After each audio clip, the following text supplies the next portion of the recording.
আমি একটু জয় বাংলা বলি, আপনি আমার সাথে একটু বলেন, আমার খুব ভালো লাগে স্লোগান দিতে। জয় বাংলা,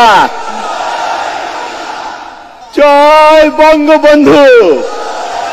যখন 1971 সালে আমার বাবাকে হত্যা করা হয়েছে, আমার মা বিশ্বাস করেন না। দেশ স্বাধীন হওয়ার পর আমাকে বললেন, তুই গিয়ে তোর বাবার কবরটা খুঁড়ে তার ডেড বডিটা বের করে দেখতে পারবি আসলে তোর বাবাকে মেরেছে কিনা। আমি জীবনে কারো কবর খুঁড়ি নাই, কিন্তু আমি মাকে বলেছি আমি পারবো। গিয়ে আমি নিজ হাতে আমার বাবার কবর খুঁড়ে সে একটা একটা করে হাত তুলেছি। মাথার মাঝে একটা গুলি লেগেছে, কোমরের পাঁজরের হাড় বের হয়ে গেছে। সমস্ত মুক্তিযোদ্ধারা মিলে সেই হাড়গুলি নিয়ে তখন কবর দিয়েছে। এটা হচ্ছে আমার ব্যক্তিগত দুঃখের কথা। আপনারা জানেন এই দেশে কত মানুষের বুকে কত দুঃখ আছে, কত কষ্ট আছে। একজন দুজন, লক্ষ লক্ষ মানুষের বুকের ভিতরে এর চাইতে গভীর বেদনা রয়েছে, বুঝেছেন?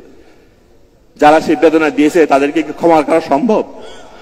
তাদেরকে ক্ষমা করা সম্ভব না। কোরআন শরীফে একটা খুব সুন্দর কথা আছে, এখানে লেখা আছে, বেহেশতের অনেক বর্ণনা দেওয়া আছে। একটা বর্ণনা আমার সবচেয়ে প্রিয়।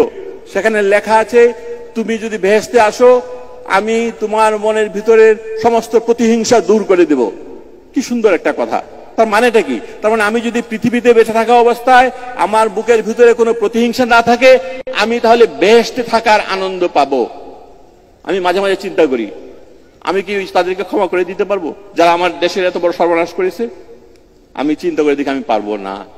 তার মানে আমি পৃথিবীতে যতদিন বেঁচে আছি বেহেশতে থাকার আনন্দ আমি পাবো না। কবি রবীন্দ্রনাথ ঠাকুর বলেছেন, যাহারা তোমার বিষাইছে বায়ু নিভাইছো তব আলো, তুমি কি তাদের ক্ষমা করেছো? তুমি কি বেসেছো ভালো? আমার মনে হয় আমি কবি রবীন্দ্রনাথ ঠাকুরকে বলি, আমি দুঃখিত, আমি পারবো না, আমি তাদেরকে ক্ষমা করতে পারবো না। আপনারাও ক্ষমা করবেন না, ঠিক আছে? এই পৃথিবীতে তাদের থাকার স্থান নেই, তাদের জায়গা নেই।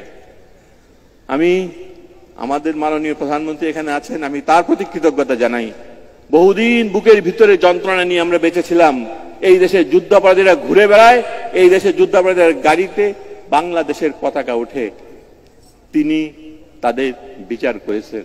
আমি বাচ্চাদের জন্য লেখালেখি করি, ছোট বাচ্চারা আমাকে এসে জিজ্ঞেস করতো, স্যার এটা কেমন করে সম্ভব, যারা মুক্তিযোদ্ধাদেরকে জবাই করেছে তারা মন্ত্রী হয়েছে এই দেশে? আমি তাদেরকে উত্তর দিতে পারতাম না। এখন আমি তাদের দিকে বুক ফুলিয়ে উত্তর দিই। আমি বলি, দেখেছো পৃথিবীর কোন দেশ পারে নাই, আমরা পেরেছি। 40 বছর পরে হলো আমরা সেই যুদ্ধাপরাধের বিচার করেছি, তাই না? আমরা মাথা উঁচু করে ঘুরে বেড়াই, তাই না? যাই হোক, আমি এখানে দেখছি এখানে আমাদের তরুণ প্রজন্মের অনেকে আছেন, তারা মুক্তিযুদ্ধ দেখে নাই।